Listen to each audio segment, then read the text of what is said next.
Translation and purport by His Divine Grace A.C. Bhakti Rasamrita Swami Srila Prabhupada. Translation.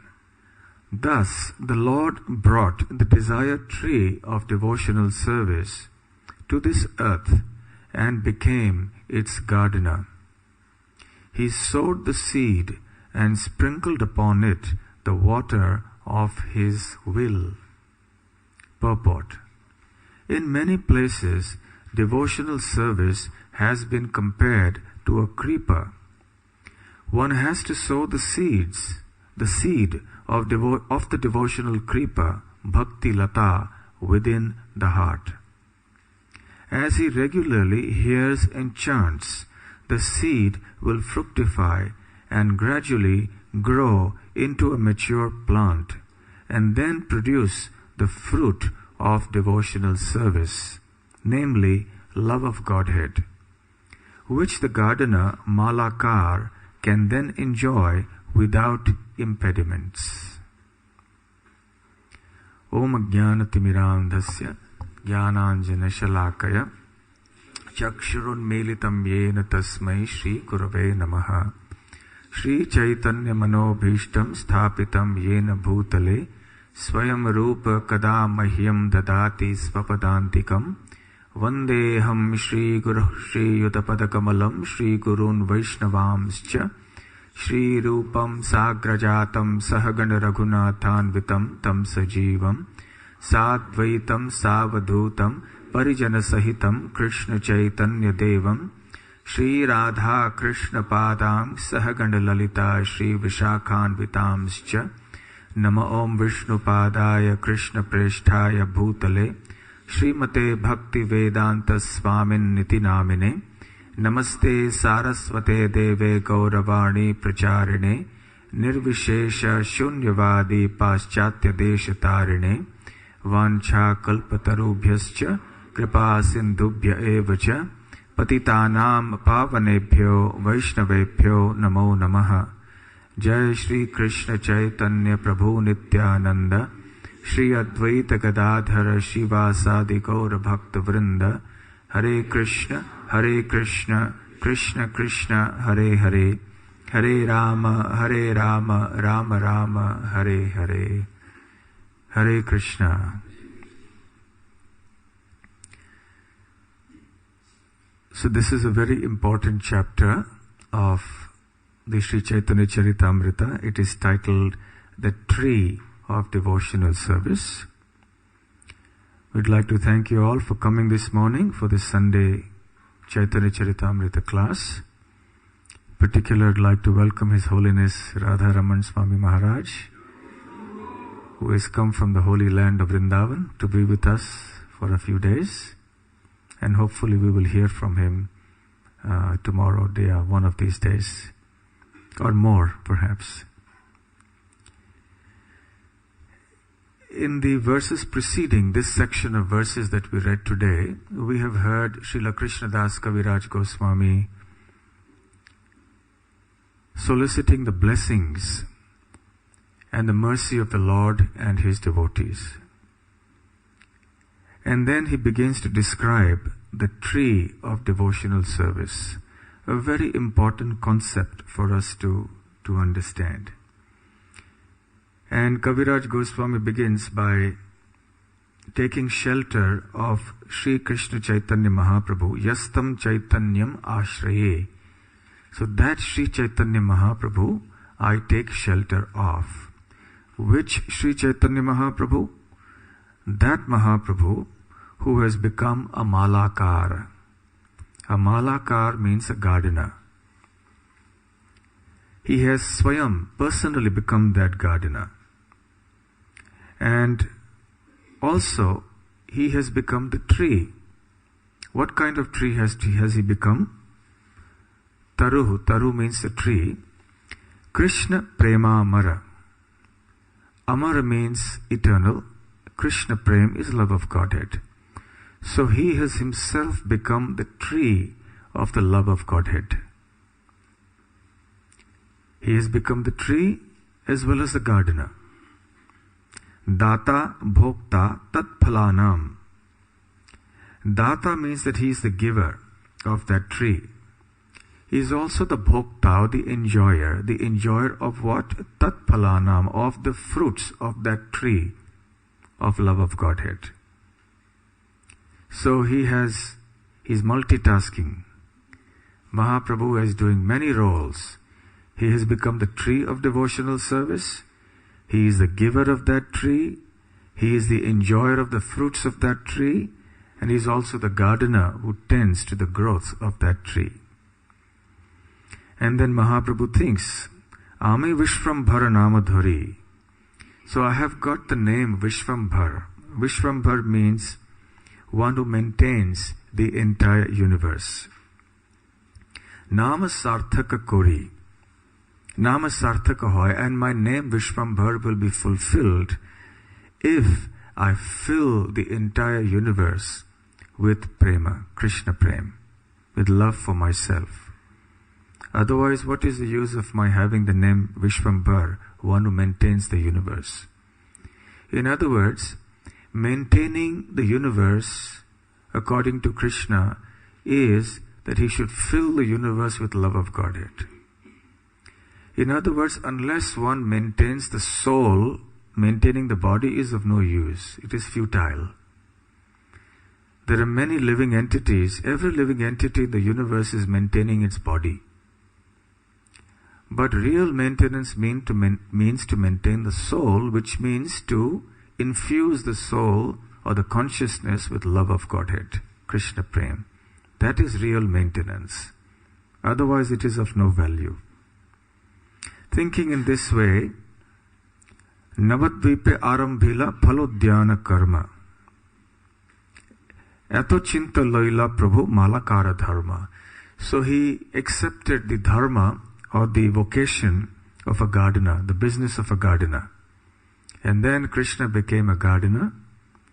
He went to Navadvip and he started a beautiful fruit garden there in Navadvip. Then Sri Chaitanya Malakara Prithivite Ani Bhakti Kalpataru Ropila Sinchi Ichha Pani.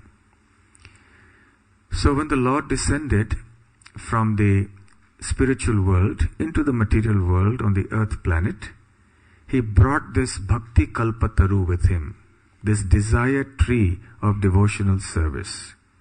And then he became his gardener. He sowed the seed and then sprinkled water upon it, the water of his will. The word Kalpataru indicates desire tree. What is a desire tree? A desire tree is a tree that fulfills all your desires. Whatever desire you want is fulfilled by this tree. What a wonderful tree to have. We might think, if only we had a desire tree around everywhere, we could have just gone and asked it anything and all our desires would have been fulfilled. But a material desire tree is very dangerous. A spiritual desire tree is wonderful. One time Srila Prabhupada told a story of this man who was traveling somewhere and he came to the edge of the forest. He was traveling and he was very tired and he decided to rest for the night. And he found a tree that looked quite suitable for the purpose. So he settled down under the tree. But he was hungry. So he started thinking, it would be so nice if I had a good feast of food or prasadam in front of me. I would have been able to satisfy my hunger. And lo and behold, a wonderful feast appeared. Even as he thought about it, immediately the feast came up. So many wonderful preparations. And he enjoyed the meal thoroughly. And then decided, oh yes, what a wonderful meal. I wonder how it came though. It came by itself. And then he thought, yes, now I'm very tired. If I had just a nice bed, that would have been so nice. Because now there are thorns here and they prick my body as I lie down to sleep. And lo and behold, even as he thought about the bed, a beautiful bed appeared there from nowhere, out of the blue. And then he said, well, that's nice. So he sat down on the bed and lay down and was thinking, oh, so beautiful. And then as he looked around in the darkness of the night, and there were trees all around, it was a forest, and then a thought came to his mind. He became a little afraid. Oh, what if a tiger were to come here and eat me up? And lo and behold, what happened? A tiger came and ate him up.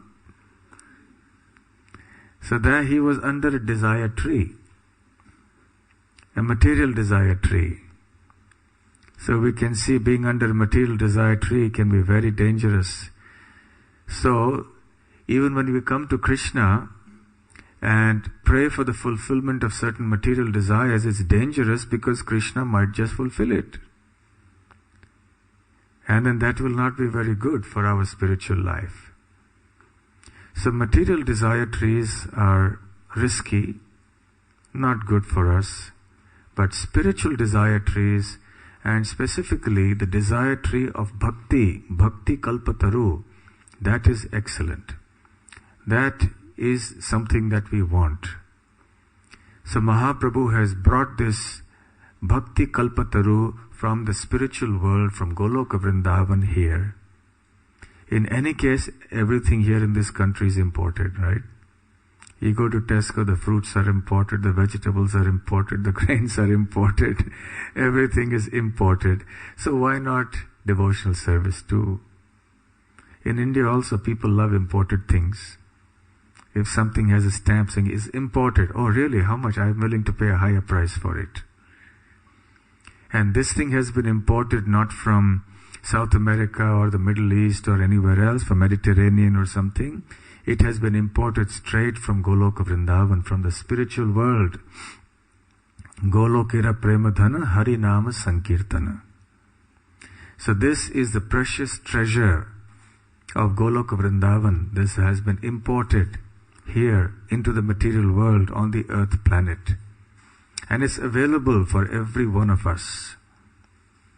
And Krishna has himself taken on the task of opening up, in the form of Chaitanya Mahaprabhu, of course. He has opened up so many supermarkets to distribute the fruits of this tree. And he has his generals and distribution agents.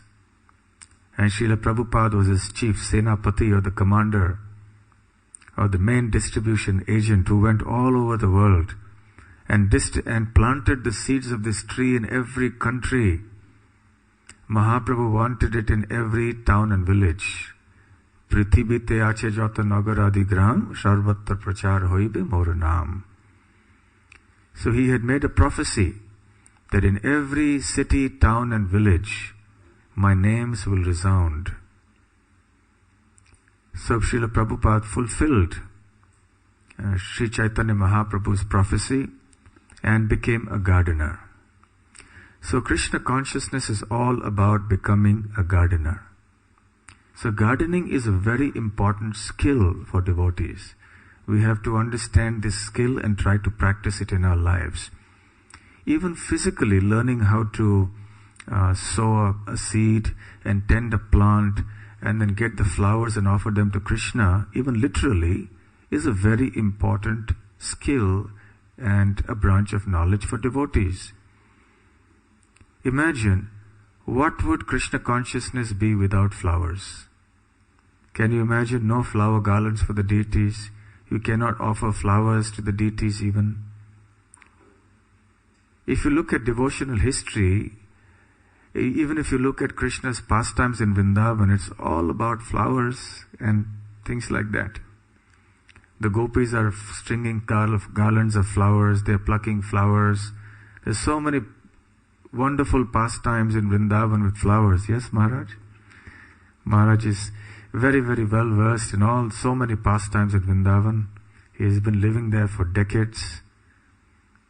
So there are so many beautiful pastimes of Krishna and his associates, the gopis and others, with flowers. So even from material terms, it is very a useful skill to know for devotees. Actually, in the Bhagavad Gita 11.55, Srila Prabhupada mentions that devotees must try to cultivate the skill of being a gardener. They must grow flowers and bring them to Krishna and offer them to Krishna. Here you're fortunate to have houses where practically every home can have a little garden. You have a courtyard, a small garden. Even if you're living in an apartment, you can have a few flower pots. And then you grow some flowers. And then you bring those flowers to offer to Radha Gokulananda whenever you come here. Because that is the etiquette. One should not come empty-handed to the Lord. Patram pushpam phalam toyam yo me bhaktya prayachati tadaham bhakti upaharitam ashnami prayatatmanaha. So Krishna says in the Bhagavad Gita that even if you offer to me a fruit, a leaf, a flower or water with love, I will accept it. So this is what bhakti or Krishna consciousness is all about. Krishna doesn't need our gold and our jewelry and our silver and diamonds, and of course if you have that you should offer. But even if you don't have it, doesn't matter. Just bring a flower, one flower. I'm sure all of you have tulsi in your house. If you don't have flowers, bring a tulsi leaf and offer to Krishna. Bring something. Don't come empty-handed to Krishna. And somehow, if you're not able to bring anything physically with you, bring your devotion with you in your heart. And come and offer that to Krishna when you take darshan. So, gardening is also something that we have to cultivate in a figurative sense, in a metaphorical sense. And here, Srila Krishnadas Kaviraj Goswami is describing the skill of a gardener that we have to learn. It's a beautiful metaphor. And in the purport, Srila Prabhupada says that in many places, devotional service has been compared to a creeper. One has to sow the seed of the devotional creeper Bhakti Lata within his heart. As he regularly hears and chants, the seed will fructify and gradually grow into a mature plant and then produce the fruit of devotional service, namely love of Godhead, which the gardener Malakar can then enjoy without impediments. Now this purport, just 5 or 6 lines, actually summarizes a particular section in the 19th chapter of the Madhya Lila of the Chaitanya Charitamrita. Sri Chaitanya Mahaprabhu teaches Rupa Goswami some very good lessons. In the community of devotees, it is known as Rupa Shiksha. And just as Mahaprabhu's teachings to Sanatan Goswami is called Sanatan Shiksha, that's a long section of the Chaitanya Charitamrita. The teachings to Rupa Goswami, the Rupa Shiksha, are found in the 19th chapter of the Madhya Lila of the Chaitanya Charitamrita. And one section of these teachings is about this Bhakti Lata, the devotional creeper. So whatever Mahaprabhu explains to Rupa Goswami about this Bhakti Lata has been summarized here in this purport that we are reading today by Srila Prabhupada. So what better can I do than to just summarize or to explain the idea of the Bhakti Lata and Rupa Goswami, the teachings of Mahaprabhu to Rupa Goswami. It is a very important section for devotees to know, because it's a metaphorical example that has many instructions, many concepts for us to understand. And it begins with a very famous verse, Brahmanda Brahmite Kono Bhagyavan Jeev, Guru Krishna Prasade Pai Bhakti Lata Bij.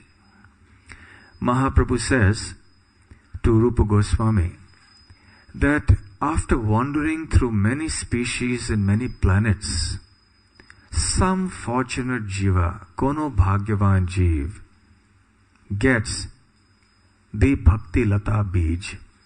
Lata means a creeper and Bij means the seed. So some fortunate jiva, soul somewhere, gets the seed of devotion, the seed of the devotional creeper. How does he get it? Guru Krishna Prasade. Prasad means mercy. by the mercy of Guru and Krishna.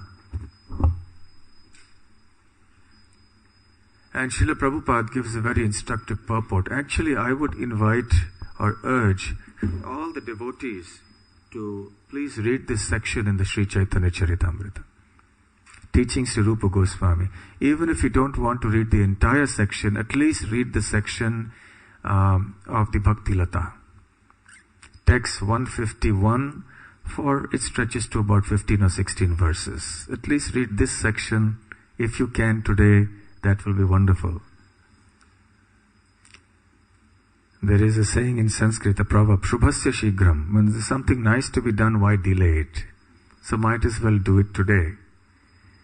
So, Srila Rupa Goswami, I beg your pardon, Srila Chaitanya Mahaprabhu explains that we should receive this Bhakti Lata very, very carefully. The bij, the seed.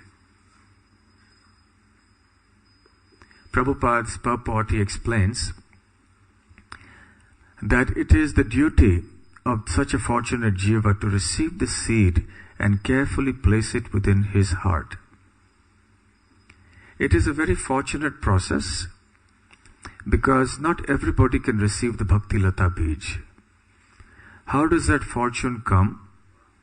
That fortune comes about by a process of many, many lifetimes of performing devotional service unknowingly. Agyata Sukriti.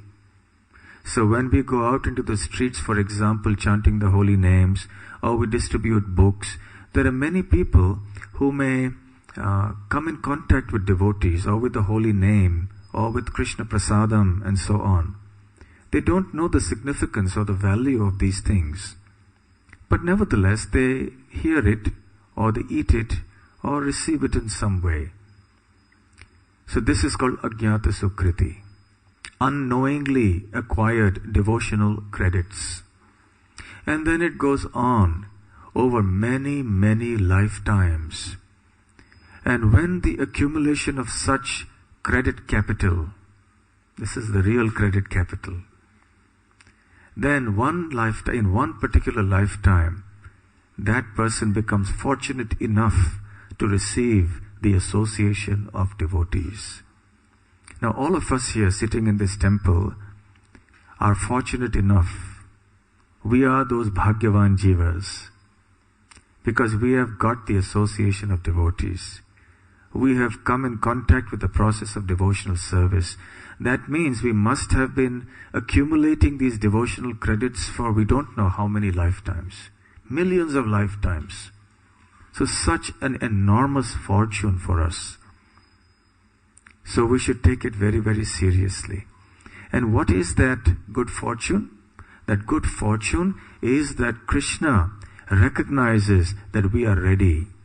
We have the desire in our heart now to know Krishna.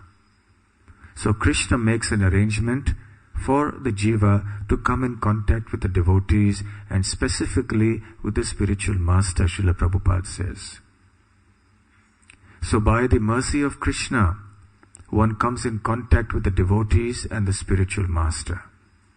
And then the spiritual master's mercy is that he engages the devotee in devotional service, in the service of Krishna. So by the mercy of Krishna, one gets the devotees and the spiritual master, and by the mercy of the spiritual master and the devotees, one gets Krishna. This is the process. This is how it works. A very simple process.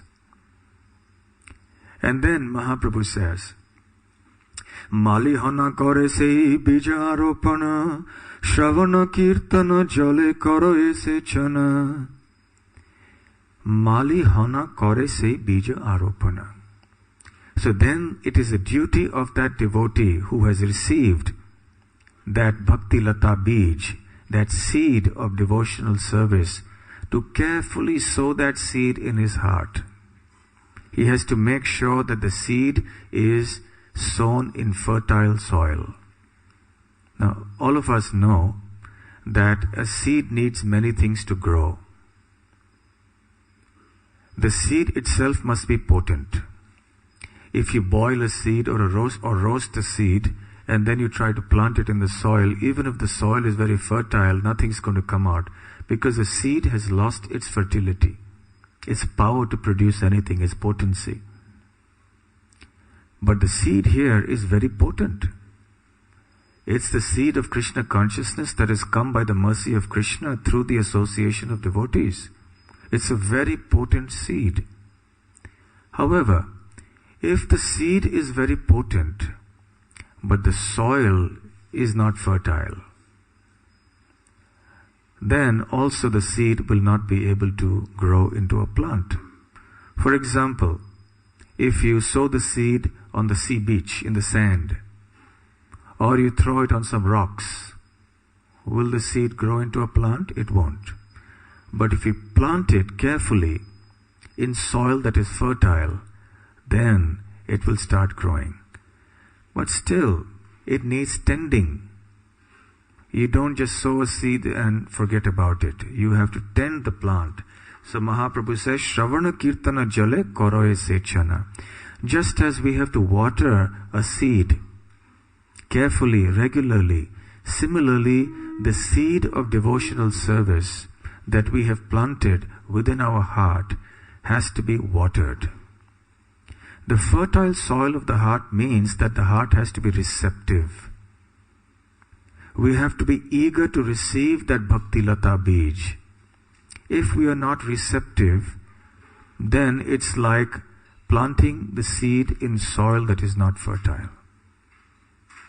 But when we are faithful, receptive, positive, eager, and then we water that Bhakti Lata Bij with the hearing and chanting process, Shravana Kirtana, hearing about Krishna,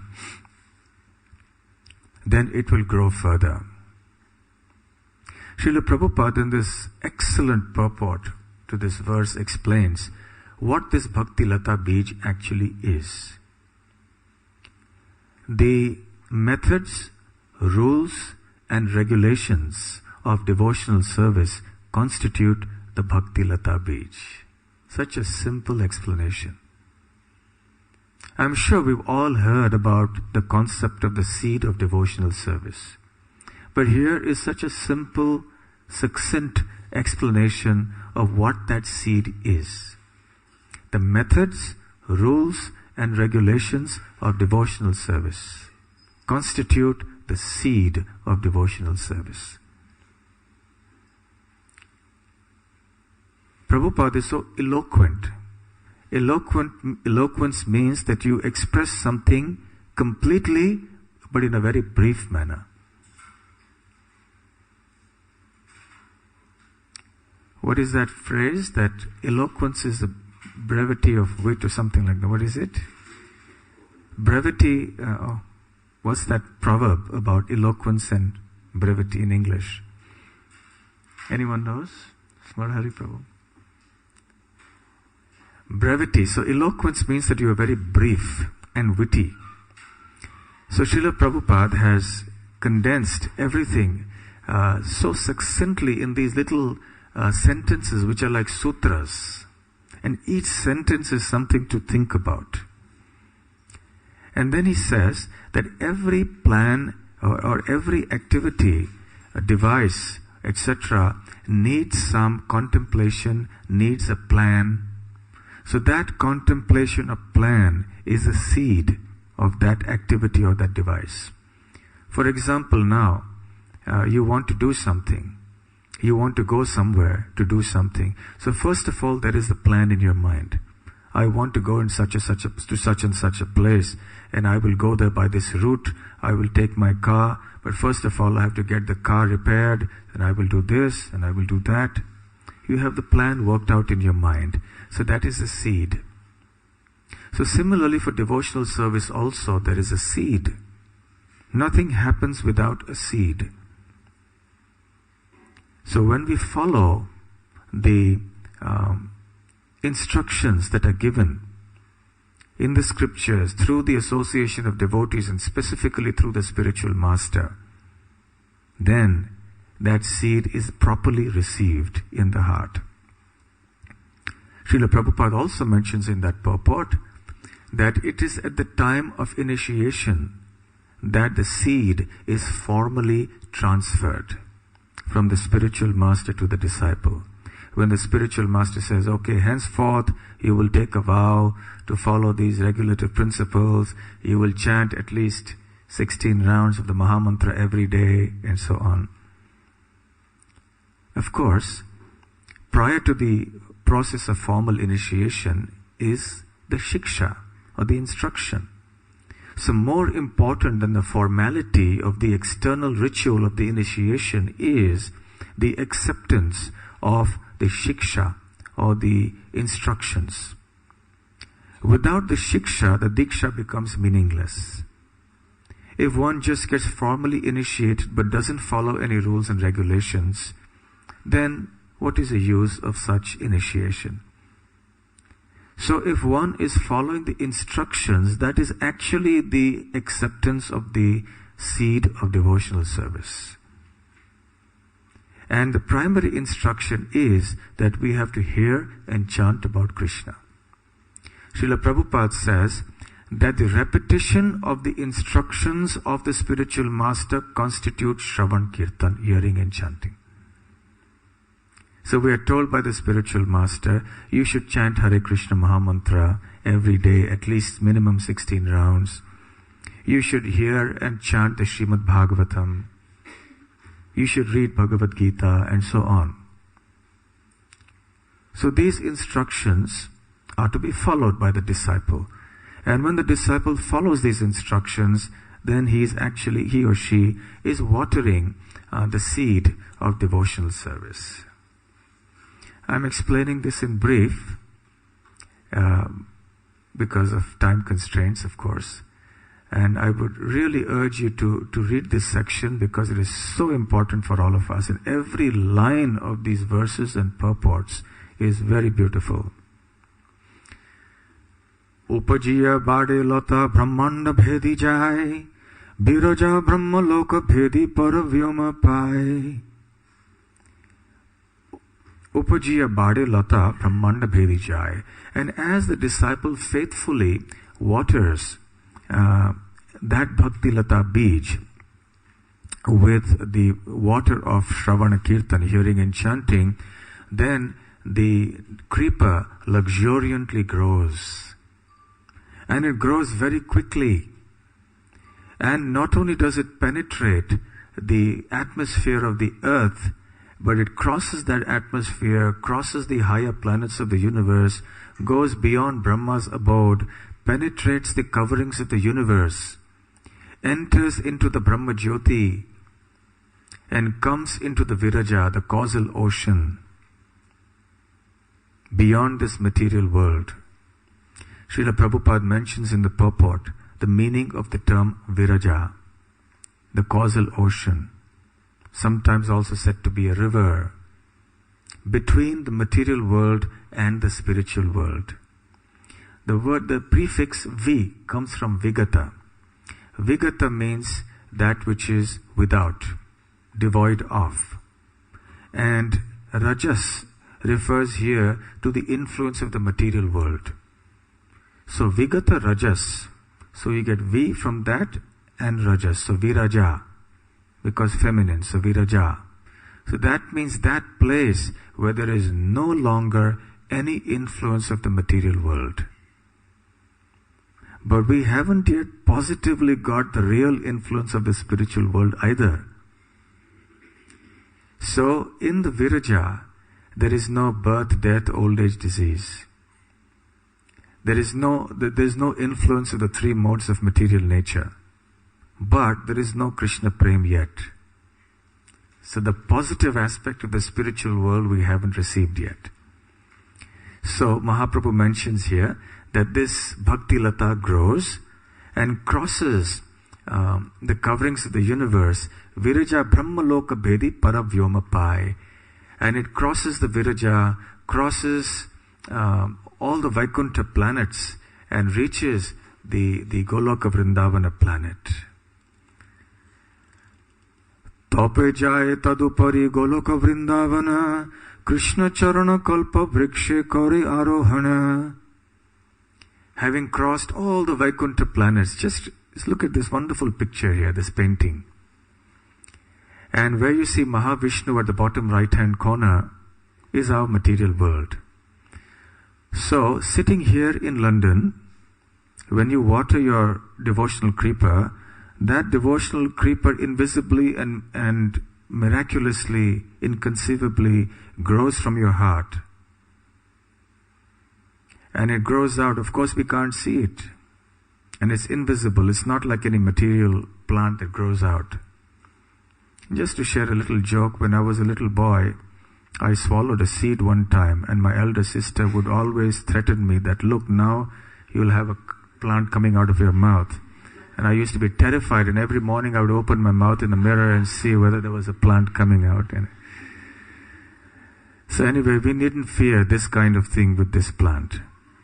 This is a beautiful plant that will grow invisibly, inconceivably. It's growing even as we sit in London. We don't know where our creeper has reached right now.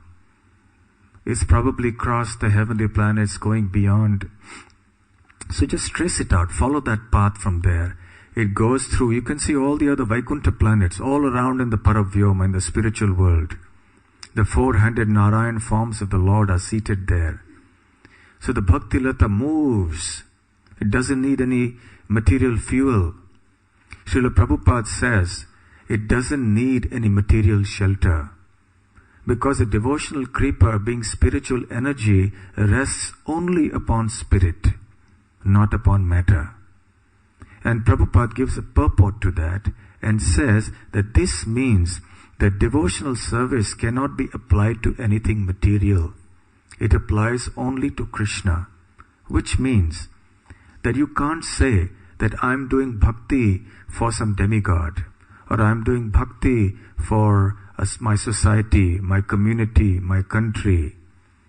The word bhakti or devotional service can apply only to Krishna and to nobody else. So therefore it can't take shelter in anything material, no planet of the material world. And it grows and enters into the spiritual world, penetrates the Viraja, and even goes past the Vaikuntha planets to the center, to the Goloka Vrindavan planet, which is shown there with the largest lotus. And there in the Viraja planet, in the Goloka Vrindavan planet, Krishna Charana Kalpa Vrikshe Kore Arohana. Then it goes to the lotus feet of Krishna, which is like a desire tree. So our Bhakti Lata, the devotional creeper, is headed there to the lotus feet of Krishna. And once it reaches the lotus feet of Krishna, Kore Arohana, it starts climbing. This is the ultimate shelter of our devotional creeper. Taha vistarita hana phale prema phala, iharamali seche nitya shravanadi jala. Now, having reached the lotus feet of Krishna, the creeper doesn't stop growing.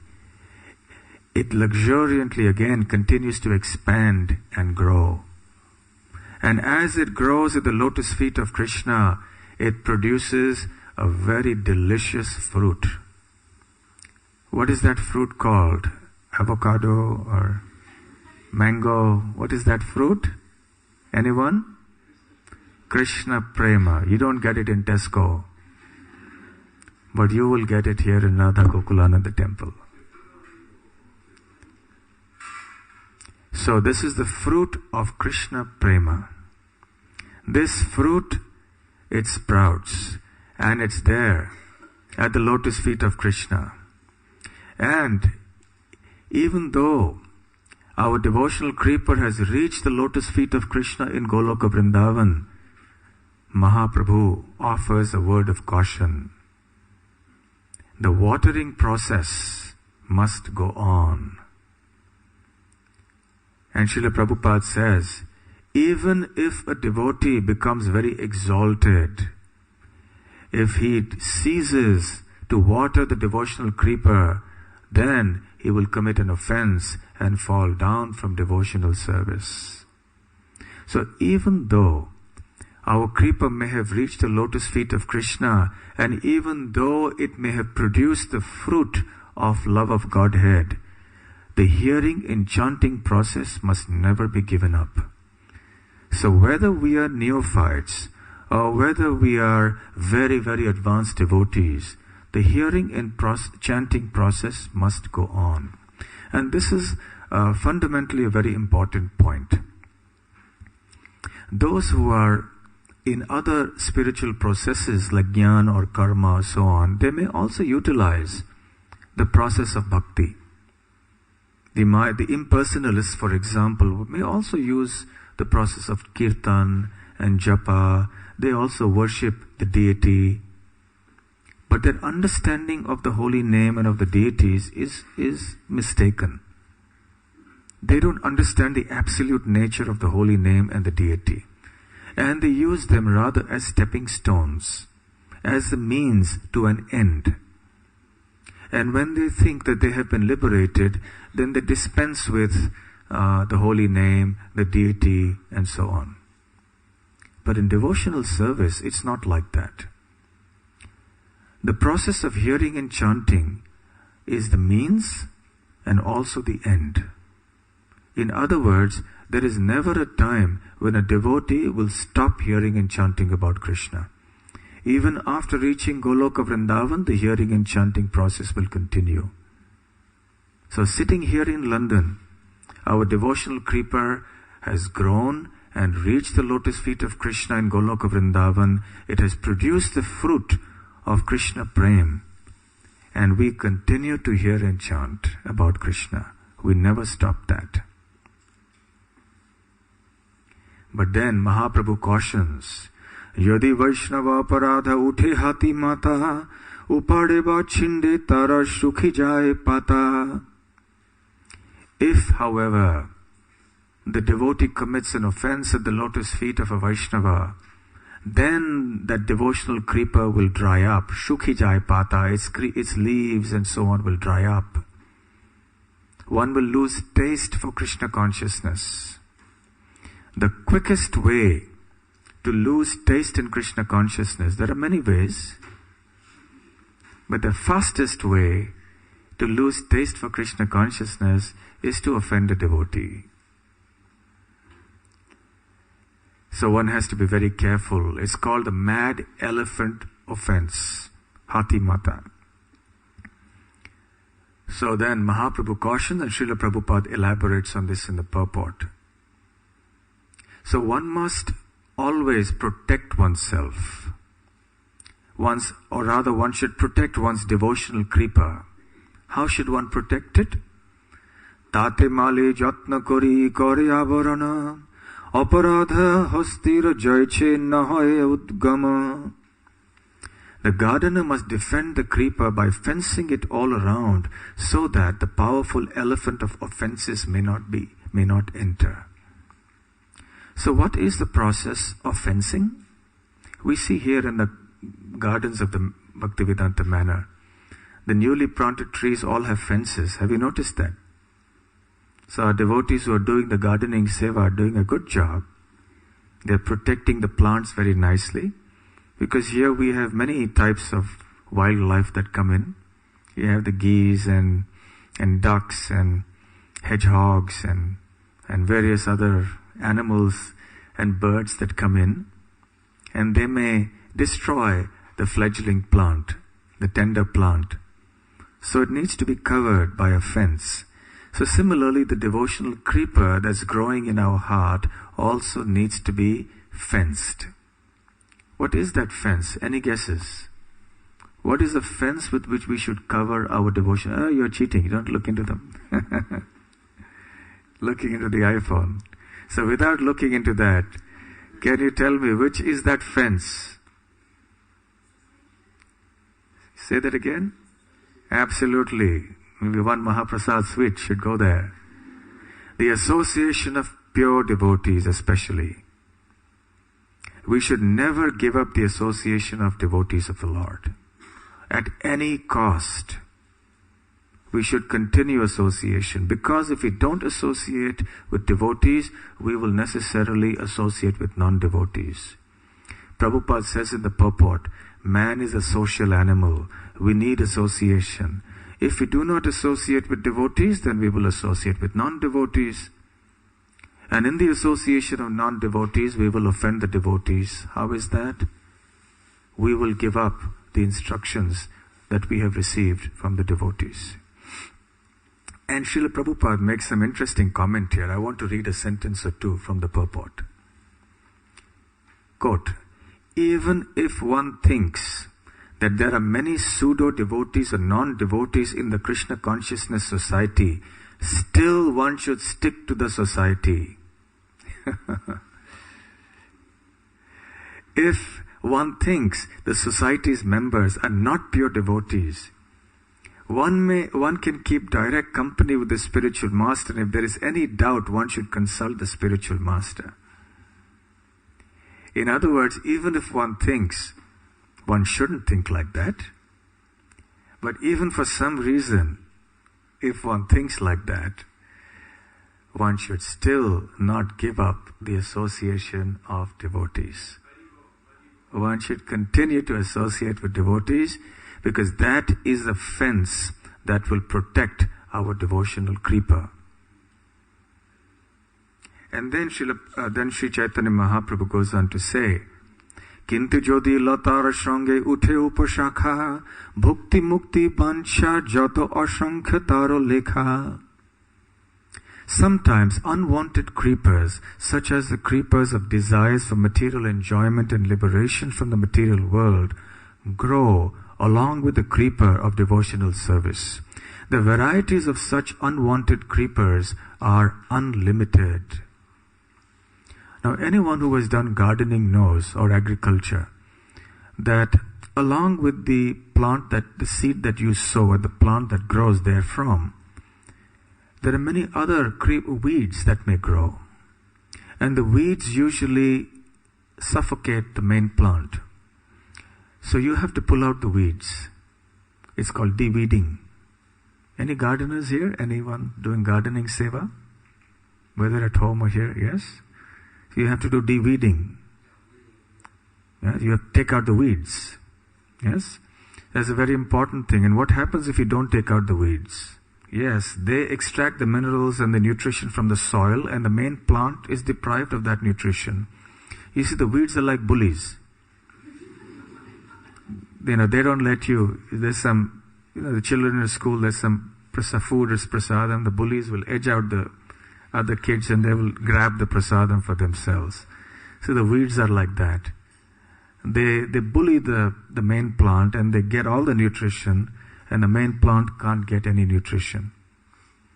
So all these other creepers that arise in the heart, apart from the Bhakti Lata Bij, they also derive nutrition from the hearing and chanting.